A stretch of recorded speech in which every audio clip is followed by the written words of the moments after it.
मित्र हो नमस्कार। मैं चित्रकार वासुदेव कामत मोगरा फुलला इस चित्र मालिका संवाद में आपका पुनश्च स्वागत।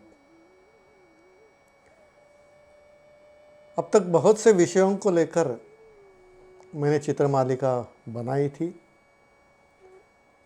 हर समय एक मन में विचार आता था कि रामायण के ऊपर भी हम कुछ ऐसे चित्र बनाएंगे, लेकिन जब जब मन में विषय आता था तब लगता था कि रामायण यह विषय ऐसा है कि ऐसी कोई भी ललित कला नहीं कि जिसने इस रामायण को स्पर्श नहीं किया।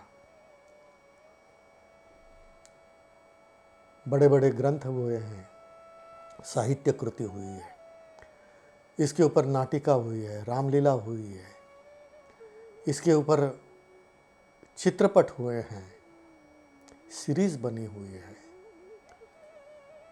यहाँ तक कि लोक कला में दशावतार, पटचित्र कथा आदि अनेक ललित कलाओं में रामायण प्रस्तुत हुआ है।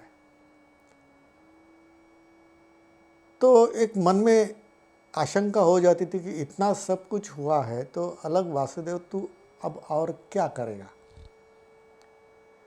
और इसलिए प्रतिवर्ष यह रामायण के ऊपर चित्र मालिका बनाने का विषय को मैं टालता रहा या आगे बढ़ाता रहा। एक दिन मन में विचार आया कि रामायण में जब राम सेतु बन रहा था उस समय बड़े बड़े पत्थर समुद्र में डालकर वानर सब सेतु बना रहे थे और वहाँ एक गिलोरी सोचती है कि मैं भी कुछ इसमें मदद करूं। वो समुद्र के पानी में अपने शरीर को गिला करती, रेत में लोट पलट कर कर जो शरीर पर रेत लगती है वो दौड़ते हुए दो पत्थरों के बीच जो अंतर होता है उसमें वो अपने शरीर को झाड़ देते, तो वो रेत वहाँ गिर जाती है।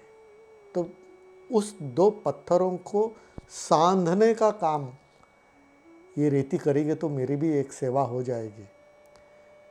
ये जब प्रभु रामचंद्र देखते हैं तो उनको भी कुतूहल से बहुत संतोष होता है और उस खार को अपने गिलहरी को हाथ में पकड़ते हुए उसके पीठ के ऊपर आशीर्वाद स्वरूप, प्रेम स्वरूप हाथ घुमाते हैं। लोगों में एक श्रद्धा है कि उसी उंगलियों के निशान वो गिलहरी के पीठ के ऊपर है। और निरीक्षण की बात यह है कि ये सिर्फ भारत में जो गिलहरियाँ हैं ना उसके पीठ के ऊपर है। ऐसी रेखा आपको भारत के बाहर जो अन्य विदेशों में गिलहरी है उसके पीठ पर नहीं दिखेगी। खैर, तो इस कथा प्रसंग से प्रेरणा हुई कि बहुत लोगों ने, बहुत विदुषियों ने, बहुत कलाकारों ने रामायण में अब तक बहुत कुछ किया है, तो मैं भी जो करूं तो वो एक गिलहरी की सेवा जैसी हो जाएगी और प्रभु रामचंद्र निश्चित संतुष्ट होंगे।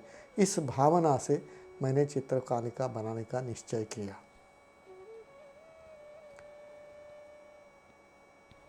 रामायण में या किसी भी अन्य ऐतिहासिक विषय के आधार पर जब मैं चित्र मालिका बनाता हूँ तो उस विषय के जो विद्वान होते हैं, अभ्यासक होते हैं, ऐसे लोग भी प्रदर्शनी को आते हैं। वो चित्र का आस्वाद करते करते कभी कभी उनके साथ वैचारिक संवाद भी होता है। तो वो पूछते हैं कि ये संदर्भ आपने कहाँ से लिया। अभी मैं कैसे बताऊं कि कहाँ से लिया।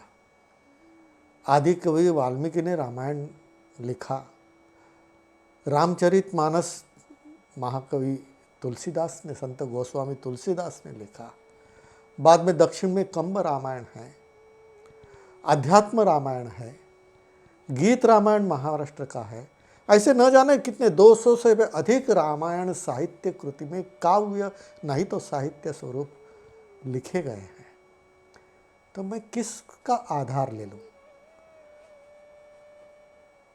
तब मैंने निश्चय किया कि मेरी दादी बचपन में जो रामायण बोलती थी या कथा स्वरूप मुझे सुनाती थी, या मेरे माता पिता ने कुछ प्रसंग रामायण के जो मुझे बताए, उनको मद्देनजर रखते हुए और ऐसे ही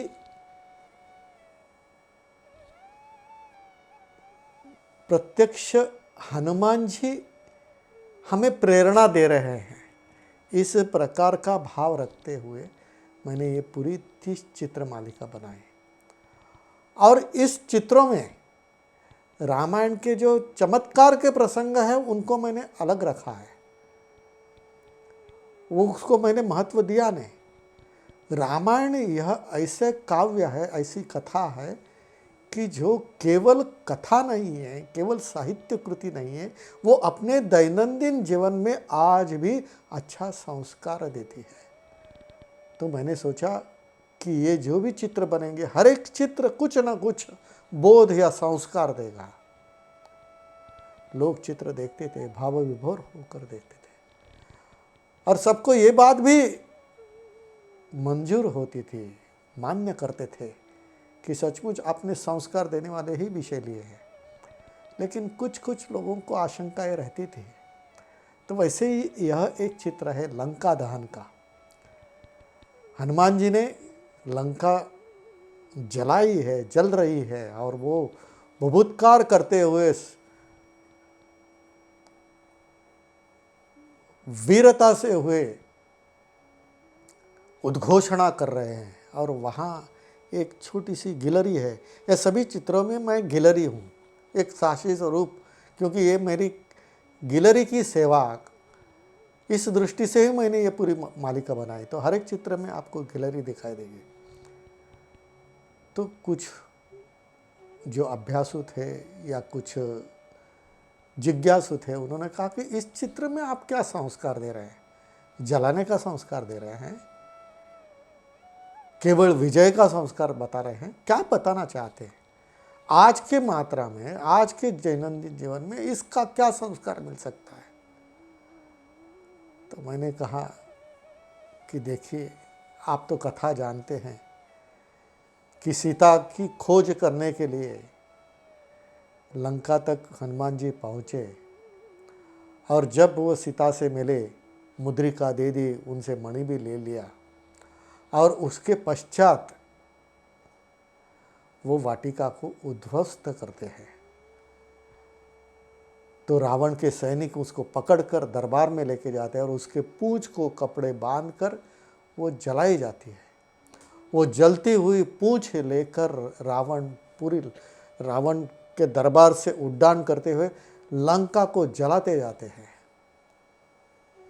आपको क्या लगता है, सिर्फ लंका जलाना यही उनका उद्देश्य था? मैं तो ये चाहता हूँ, शायद कथा में ऐसे लिखा नहीं होगा, कि हनुमान जी ने यही एक संदेश वहाँ, सीख वहाँ रावण को दे दी कि मैं अकेला ही इतना उद्ध्वस्त कर सकता हूँ, तो मेरे जैसे असंख्य वानर जब आक्रमण करेंगे तो तुम्हारी लंका की क्या दशा होगी। यह संस्कार केवल रामायण काल के लिए पर्याप्त नहीं है, उसके कथा का केवल भाग नहीं है।